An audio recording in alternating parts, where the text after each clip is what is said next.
Muy buenos días, profesor Juan. Les saluda a su alumna Luciana Yadira Tejada Santos y en esta oportunidad vamos a hablar acerca de los vasos sanguíneos. Bien, pero antes de hablar de los vasos sanguíneos, ¿a quién no le ha llamado la atención saber de qué está compuesto nuestro cuerpo? ¿Qué circuito lo componen? ¿Cómo funciona el sistema circulatorio? ¿Por qué es que respiramos? ¿Por qué es que nuestros tejidos tienen bastante oxigenación? ¿Por qué y cómo llegan los nutrientes a nuestro cuerpo y nos hacen tener vitalidad y ayuda? Pues todo esto y de toda esta problemática y de todo este descubrimiento se trata el sistema circulatorio. Bien, entonces es importante conocerlo ya que en hace mucho tiempo se suponía o se pensaba o se creía que el ser humano tenía aire dentro de su cuerpo. Algo realmente que ahora nosotros nos podríamos reír, pero en su tiempo era causa de estudio. Porque cada vez que un muerto, ¿no? Era llevado a ser examinado y le cortaban y se ponían a examinar esos tubos, ¿no? En el cuerpo, no se encontraba nada, se encontraba oscuridad, no había nada. Entonces la gente de ese tiempo pensaba de que las personas teníamos aire dentro del cuerpo. Gracias a Dios, los estudios avanzaron, se pudieron clasificar en base a su función, en base a la forma, a la estructura y ver que no teníamos aire dentro del cuerpo, sino que teníamos un líquido importantísimo dentro de nuestro cuerpo encargado de la nutrición, de la oxigenación a nuestro organismo. Entonces es de ello de lo que hoy día vamos a hablar, por lo que a continuación vamos a exponer cada parte de estos tres componentes sumamente importantes, valga la redundancia, para poder comprender el sistema circulatorio. Pues, ¿y cuáles son esas tres componentes? Pues tenemos aquí en la imagen. Tenemos en primer lugar la arteria, tenemos a las venas y tenemos a los capilares. Tres vasos sanguíneos sumamente importantes y vamos a ver por qué. Bien, vamos a empezar con lo más bonito, las arterias. Bien, las arterias en sus componentes y en sus partes vamos a conocer con lo más bonito, las arterias. Bien, las arterias en sus componentes y en sus partes vamos a conocer un poquito de la arteria, ¿no? Son más gruesas, ¿sí? Se caracterizan en los dibujitos por estar de rojo porque justamente en su mayoría las arterias se encargan de llevar sangre oxigenada. ¿Ya? Por eso es que se caracteriza por tener un color rojo vivo. Y en sus partes tenemos lo siguiente. Vamos a empezar de atrás hacia adelante. En la parte externa, por así decirlo, tenemos a lo que se llama el tejido conjuntivo. ¿Ya? Si lo cortamos de manera transversal a la arteria, ¿no? Vamos a encontrar el tejido conjuntivo, que es la capita que está aquí, alrededor de aquí, ¿no? Es gruesita, ¿ya? Tenemos también la parte más interna que se llaman fibras elásticas, ¿ya? Y que se componen por músculos lisos, lo cual le ayuda en su contractibilidad, que vamos a saber más adelante para qué sirve. ¿Ya? Y tenemos la capita más interna que se le conoce como endotelio, una capa de célula, así chiquitita y delgada, ¿sí? Y tenemos la parte del hueco que ya les estaba mencionando, que antes se creía que era pues el flujo de aire, ¿no? Pero que ahora se conoce como lumen o luz por donde pasa la sangre, ¿sí? Entonces esto es la estructura de las arterias, básico. Ahora, en sus principales características, tenemos que la arteria es elástica, ¿no? O sea, tiene elasticidad y contractibilidad. ¿Por qué elasticidad? Porque cuando el corazón bombea la sangre y lo expulsa, ¿quién lo recibe generalmente? La arteria, ¿no? Entonces, cuando la arteria lo recibe, obviamente sale bastante sangre, la fuerza de la sangre. por lo que la arteria se expande. Por eso es que obviamente la arteria tiene esta principal característica de elasticidad, ¿sí? Y también tenemos que la arteria es contracturable, también producto a la función que desempeña. Recuerden que el corazón siempre está en sístole, diástole, sístole, diástole, sístole, diástole. Entonces, por ende, la arteria está contrayéndose y está expandiéndose. Por eso son sus dos características sumamente importantes. ¿Bien? ¿Y cuál es la función importante, la fisiología de la arteria? La fisiología de la arteria, en función, por lo general, ¿no?, llevan sangre oxigenada del corazón a los tejidos. Esa es su función principal. Oxigenación, transportación de sangre a los tejidos. Sangre, no cualquier sangre, sino sangre oxigenada y también rica en nutrientes. Esa es su principal función. Pero también tenemos al siguiente vaso y después encontramos a las venas, ¿ya? Las venas son más delgadas que las arterias, ¿bien? A excepción del tejido conjuntivo, que es la zona ya casi saliendo, más o menos por lo que estoy indicando, ¿no?, más externa, que suele ser un poco más grueso, pero por lo general es más delgado, ¿sí? Su estructura es muy similar a la de las arterias, el tejido conjuntivo, ¿no? Tenemos al endotelio, que es la parte más interna, y la parte media, que son las fibras elásticas, ¿sí? Pero a diferencia de las arterias, las venas son más delicadas, ¿sí? Son más frágiles, no tienen la capacidad de elasticidad, por lo que si es que hay una mala intervención, por ejemplo, de colocación de venas, ¿no? De medicación por medio de las venas, pueden ocurrir rupturas, ¿no? O si no, también inflamaciones fuertes. Entonces, por ello hay que tener mucho cuidado y miren que es sumamente importante conocer ello para que en nuestra futura carrera podamos saber, ¿no?, que las venas son más delicadas y por ende pues hay que tener mucho cuidado al momento de sacar muestras sanguíneas, ¿no? Bien, ¿cuál es la principal función de las venas? Pues es llevar la sangre de los tejidos al corazón, es al revés, ¿no? Vamos a conocer un poquito más de su fisiología más adelante, ¿no? Eso se ve en la circulación mayor y circulación menor dadas en la clase anterior, donde ocurren los intercambios de gases entre la oxigenación y el CO2, el dióxido de carbono y también el... Ahora, entre sus principales características de los vasos sanguíneos es actuar en la circulación. Por lo tanto, vamos a tocar solo un poquito acerca de la fisiología de la circulación. Para poder entender esto, ¿no?, es importante saber dos cosas. Que en la fisiología de la circulación encontramos lo que es el flujo sanguíneo y presión sanguínea. Conocer estos dos términos básicamente. En el flujo sanguíneo encontramos lo que es la presión de la sangre, o sea, la fuerza con la que la sangre va, ¿no? Y la resistencia, o sea, la fuerza de fricción que ocurre entre el pase de la sangre. Bien, ahora, en cuanto a la presión sanguínea, vamos a encontrar que se genera en el gasto cardíaco. ¿Y qué es el gasto cardíaco? ¿Cómo se determina el gasto cardíaco? Es a través de la frecuencia y la fuerza de latidos, ¿ya? Si esto aumenta, puede afectar a la presión sanguínea. En conclusión, elaboré un pequeño mapa conceptual, bueno, no es un mapa conceptual, pero es un pequeño gráfico donde podemos explicar acerca del aumento de la presión sanguínea arterial. ¿Cuáles son sus dos componentes? El aumento de gasto cardíaco, que ya vimos que era la frecuencia y la fuerza de latido, ¿no? Y el aumento de volumen sanguíneo, ¿ya? Cuando estos dos se juntan o suceden, ocurre lo que es el aumento de la presión arterial. Y también con otro componente que es el aumento de la resistencia periférica. Sumamente importante conocer. Bien, entonces aquí tenemos un pequeño gráfico para poder entender. Esta es la arteria, ¿no? La arteria grande. Las ramitas más pequeñas que se van bifurcando son las arteriolas, ¿sí? ¿Está bien? Y las más pequeñitas son los capilares. Igual, la vena, las ramitas que se vienen bifurcando son vénulas, ¿ya?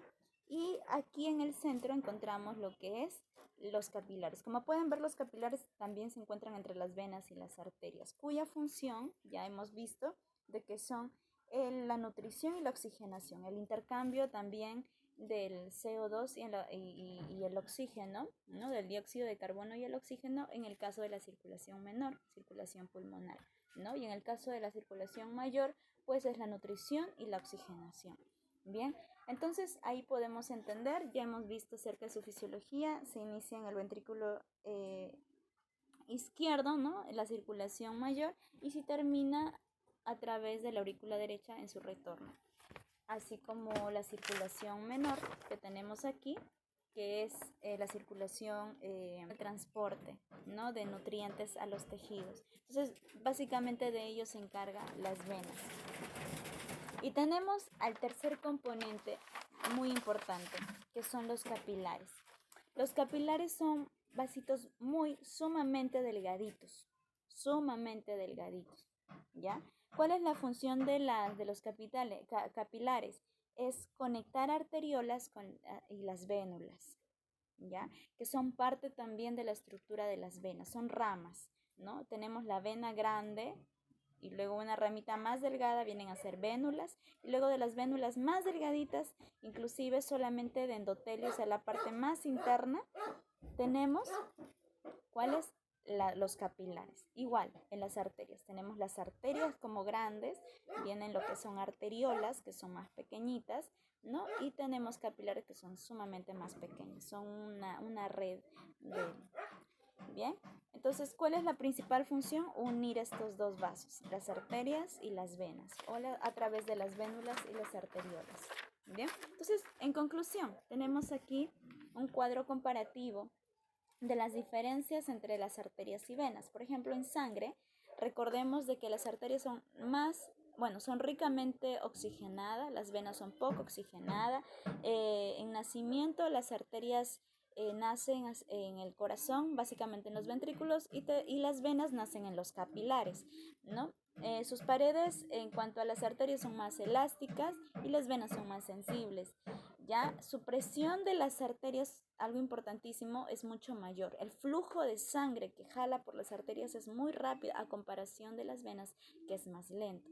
Por lo que eso explica que cuando hay un sangrado arterial es muy difícil controlar la sangre, tanto así que se necesitaría de una cauterización, a diferencia de las venas, que básicamente con un taponeo y una correcta sutura se puede calmar, ¿verdad? Pulmonar, ¿no? Donde ocurre el intercambio de dióxido de carbono y oxigenación, para tener la oxigenación entre los tejidos. Bien, sumamente importante conocerlo entonces. Esto sería todo con respecto a la explicación de la fisiología de los vasos sanguíneos, sus características y su estructura. Vamos a continuar con mi otra compañera. Buenas noches, profesor. Soy el alumno Joner Barrera Danakir. Me tocó exponer la parte del cuerpo y las arterias que las irrigan. Soy del grupo 7. Bueno, para empezar les muestro unas imágenes. Como todos sabemos que la rama principal de la aorta es la arteria aorta, ¿ya? En la arteria aorta encontramos la forma ascendente. La forma ascendente se va a llamar arteria aortas coronarias. Estas arterias van a irrigar el corazón, ¿ya? Y en la parte del callado, en la forma horizontal, vamos a encontrar una arteria que se divide, que es la arteria troncobrachiocefálica. Esta arteria en sí se va a bifurcar, creando la arteria carótida común y la arteria derecha y la arteria carótida común izquierda, de las cuales van a irrigar todo lo que es la parte de la cabeza y el cerebro. Y dentro de estas van a encontrar ramificaciones como la arteria primitiva, la arteria palatina, entre otras. Ya. En esta parte del miembro inferior vamos a ver las principales arterias y cuáles irrigan. En la parte superior, en el miembro superior, vamos a encontrar esta arteria principal que se llama arteria subclavia, ya sea derecha o izquierda, depende del miembro, ya sea el miembro izquierdo o miembros superior izquierdo o miembro inferior derecho. Ya. La arteria subclavia ingresa hasta la zona de la axila. Al llegar a la zona de la axila, esta arteria pasa a llamarse arteria axilar. Esta arteria axilar ingresa al brazo hasta llegar al codo. Una vez llegada al codo, al ingresar al antebrazo, empieza a llamarse arteria humeral. Al ingresar a todo el antebrazo, la arteria humeral se divide en dos ramas principales, las arterias radiales. Y las arterias radiales pasan a irrigar todo lo que es el arco palmares, ya sea superficiales o interiores. Ahora vamos a ver lo que es la parte del abdomen y el tórax. ¿Ya? Como sabemos, esta es la aorta descendente. En la aorta descendente vamos a ver que la porción abdominal, donde las arterias diafragmáticas van a irrigar lo que es el diafragma y el tubo digestivo. Más abajo vamos a encontrar el tronco celíaco. El tronco celíaco se divide en tres ramas. La esplénica, que va a irrigar el vaso, la arteria estomática, que va a irrigar el estómago, y las arterias coronarias hepáticas, que van a irrigar el hígado. Más abajo también vamos a encontrar las arterias renales. Las arterias renales son las encargadas en irrigar lo que son los riñones, ¿ya? Las arterias renales, ¿ya? Y por último vamos a encontrar las arterias mesentéricas, que está en esta zona. Las arterias mesentéricas son encargadas de irrigar el intestino grueso y delgado y el colon, ¿ya? Y luego vamos a ver las terminales aórticas, que les puedo mostrar en esta parte. Las terminales aórticas. En las terminales aórticas vamos a encontrar dos arterias principales, lo que son las arterias ilíacas. Las arterias ilíacas externas e internas, de las cuales cada una de ellas se va a dividir en dos. Dentro de que en la ilíaca externa va a irrigar los músculos, y la interna, que va a irrigar los órganos de las cavidades pélvicas, que está acá, las pélvicas, y las otras arterias, las arterias gonadales, que son las partes del aparato reproductor, ya sea tanto masculino o femenino.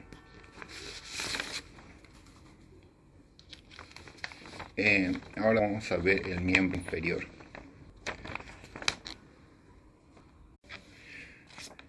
En los miembros inferiores, ya sea derecho o izquierdo, vamos a encontrar la principal arteria, que es la arteria ilíaca externa, ¿ya?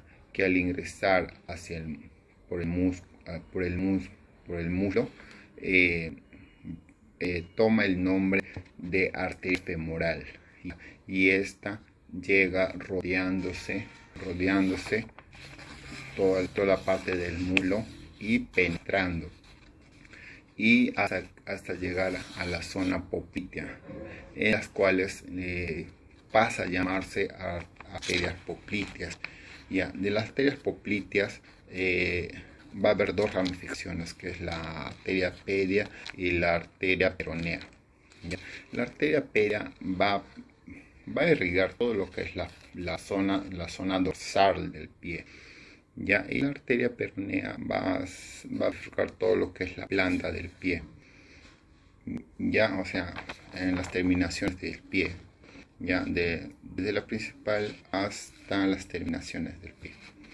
Bueno, sin nada más que acotar, muchas gracias, profesor, y espero que le haya gustado. Y bueno, es parte de nuestro aprendizaje y es un tema tan bonito que debemos más que todo aprender. Muchísimas gracias y le doy pase a mi compañera. Muchas gracias. Bueno, en esta oportunidad me ha tocado explicarles sobre el recorrido de la sangre a través de las venas en todo el cuerpo humano. La que le habla es Mendoza Taipe Marcela. Las venas del sistema venoso profundo llevan sangre procedente de las venas medias, la cual es recogida por la vena tibial posterior como por la vena peroneal. Esta unión de ambas venas da lugar a la vena popliteal, que se encuentra en la parte posterior de la rodilla, la cual se continúa a partir del muslo por la vena femoral profunda y por la vena femoral superior.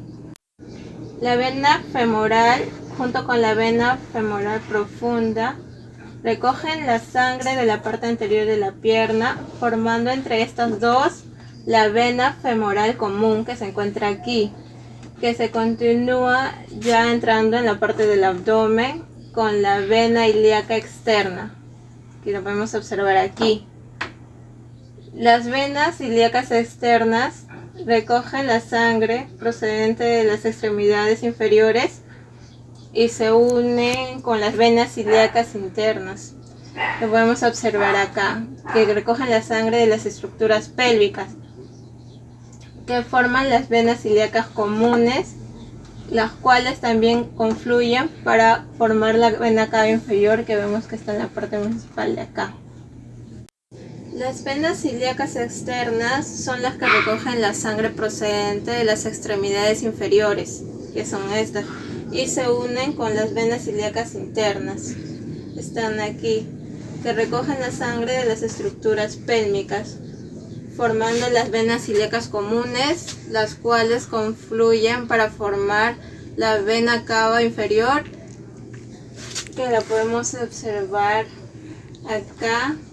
Y a lo largo de todo este trayecto de la vena cava inferior van desembocando varios de los procedentes de los órganos que se encuentran en el abdomen, como son los órganos reproductores, los riñones y los suprarrenales.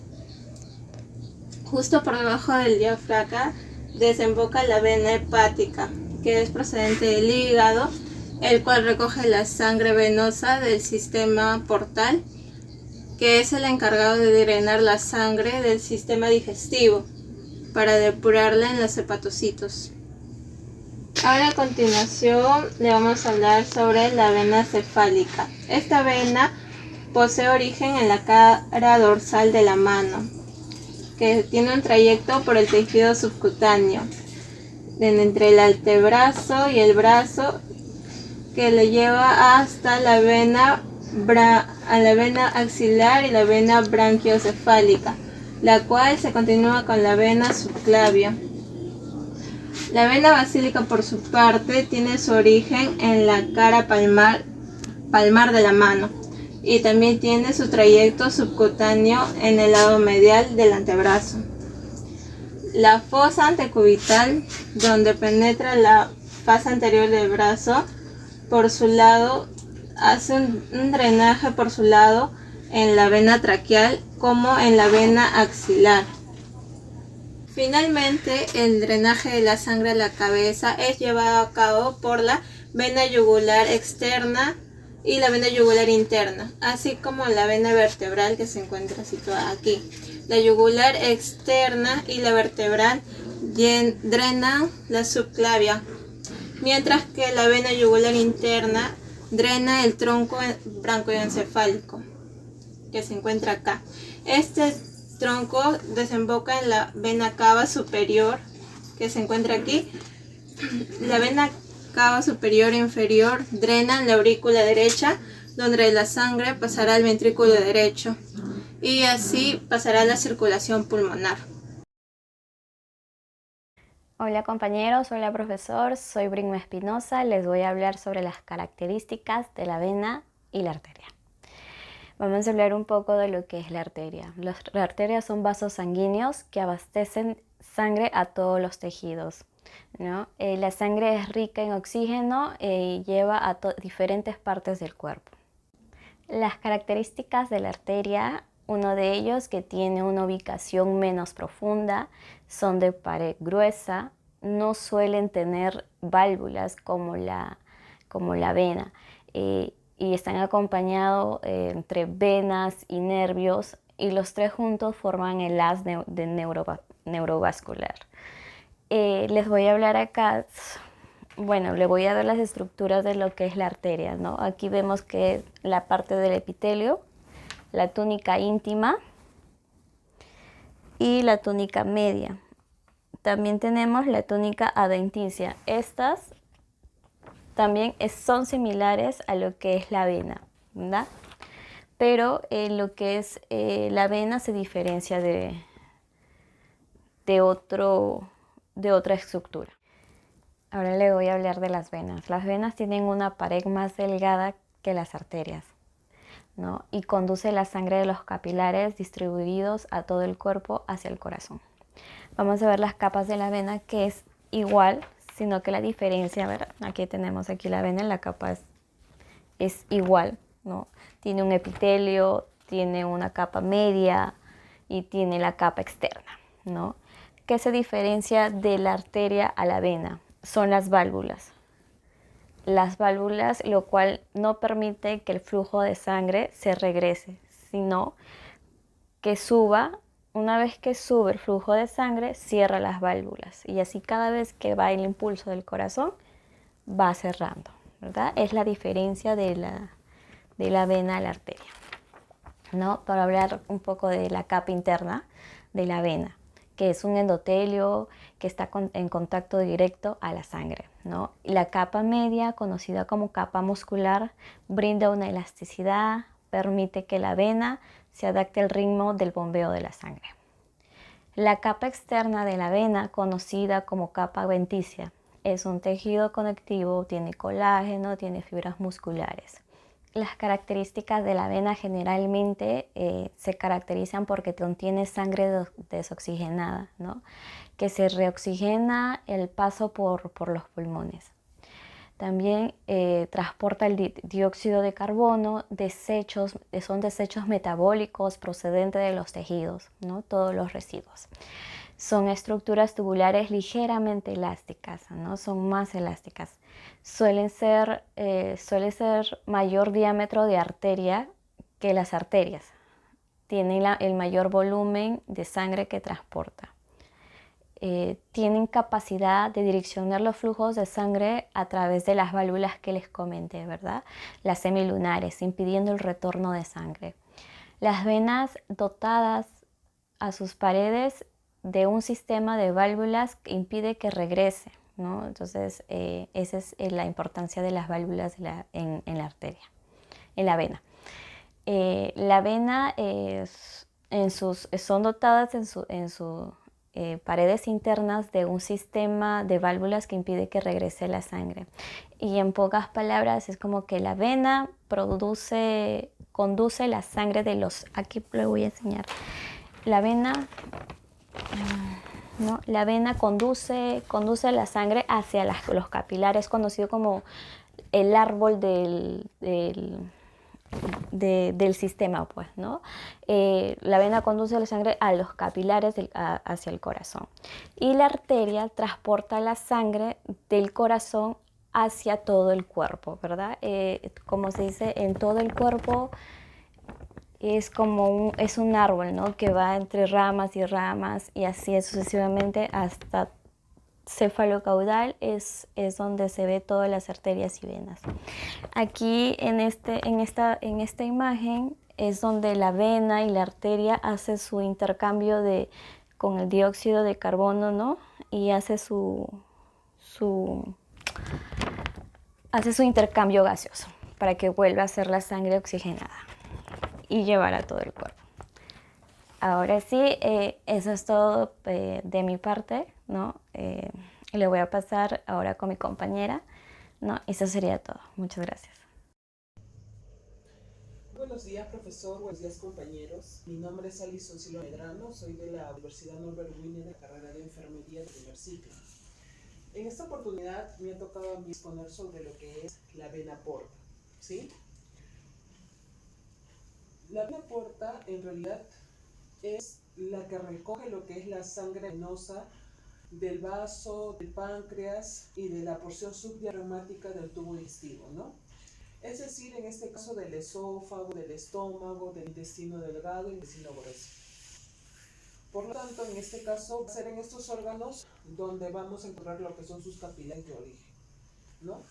Desde aquí se van a formar lo que son las siguientes venas que vamos a mencionar. La vena mesentérica superior, que es formada por las venas cólicas derechas y las venas intestino delgado. La mesentérica inferior por las venas cólicas izquierda. Y luego la vena esplénica, que está formada por lo que es las venas gástricas pancreáticas y duodenales.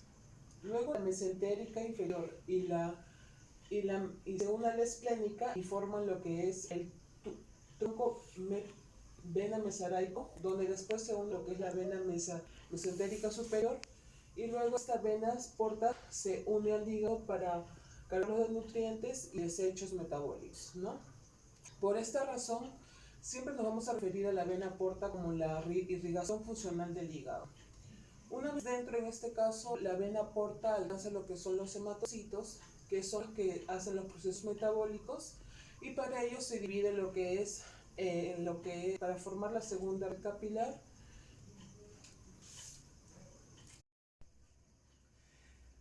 En esta oportunidad me ha tocado a mí también hablar sobre lo que es el tronco celíaco. Para ello vamos a definir ese tronco celíaco. El tronco celíaco es la primera rama de la arteria abdominal que irriga lo que es todo el intestino anterior, medio y posterior. Dentro del tronco celíaco vamos a encontrar tres arterias, que son la arteria gástrica izquierda, la arteria esplénica y también lo que es la arteria hepática común. La arteria gástrica izquierda es la más pequeña, ya que irriga la curvatura menor del estómago. Y cuando baja, por ejemplo, como vemos aquí en la imagen, se une con lo que es la arteria gástrica derecha. Ahora vamos a hablar lo que es la arteria esplénica. La arteria esplénica es la rama más larga y más grande que pasa a lo largo del borde superior del páncreas, y sus ramas se van incorporando a lo que es el vaso. Tiene una rama gastroepiploica izquierda, que es la que irriga la curvatura mayor del estómago, y luego hay una conexión con la arteria gastroepiploica derecha. La arteria hepática común, que es la que vemos aquí en lo que es el mapa conceptual, se divide en tres, que son la arteria hepática propia, la arteria gastroduodenal y la arteria gástrica derecha. En la arteria hepática propia rige a lo largo del borde superior del cuerpo de páncreas por el pliegue gástrico, gástrico-pancreático. Se divide en tres partes, como vemos aquí, que es lo que es la arteria gástrica derecha, la arteria hepática izquierda y la arteria hepática también de derecha, ¿no? Lo que es la arteria gástrica derecha, que es la que vemos aquí, es una rama pequeña que parte de la arteria hepática común, ¿de acuerdo? Justamente como vemos aquí en el gráfico, y que pasa por la apertura menor del estómago, y sirve para irrigar al duodeno y a lo que es el estómago, y se conecta por medio de la gástrica izquierda, como vemos por este lado. Luego de eso encontramos a lo que es la arteria gastroduodenal, como vemos aquí en este gráfico, que se divide en dos partes, ¿no? Que son la arteria pancreático-duodenal superior anterior y lo que es la arteria gastrohemeral derecho. Voy a pasar en este caso a mi siguiente compañero para que pueda explicar lo que sigue. Bueno, en esta oportunidad, profesor, buenas tardes. Me ha tocado también a mí exponer lo que son las conclusiones. Las conclusiones podemos indicar que el sistema circulatorio tiene como función transportar sustancias nutritivas, además de lo que es el transporte de los desechos celulares, y también que actúa como lo que es defensa de los organismos, ¿no? También cumple lo que son las funciones como son el transporte, lo que es defensa y mantenimiento interno. Por otro lado, también el sistema está formado por lo que son el corazón, la sangre y los vasos sanguíneos. Y los vasos sanguíneos están formados por lo que son las arterias, las venas y lo que son los capilares. Entre ellos existe una conexión esencial para el funcionamiento del sistema circulatorio, donde el corazón es el motor que bombea lo que es la sangre para todo nuestro cuerpo, ¿no? Y así, y los vasos sanguíneos son los conductos donde circula la sangre. Es importante también indicar que nuestro cuerpo está todo relacionado e interconectado con el sistema circulatorio, y por ello sin el sistema circulatorio nosotros no podríamos existir. No podríamos hacer tampoco ningún tipo de actividad. También recordar en este caso de que aprender o saber sobre lo que son los vasos sanguíneos nos va a poder ayudar a nosotros como profesionales, ya que vamos a poder saber la localización, la función de las arterias y de las venas, y en este caso, por ejemplo, la aplicación de inyectables. Vamos a poder saber, por ejemplo, dónde aplicar esos inyectables, ¿no? Y así poder saber todo lo que es con referente a lo que es el cuerpo humano. Muchas gracias, profesor. Eso sería todo de mi parte.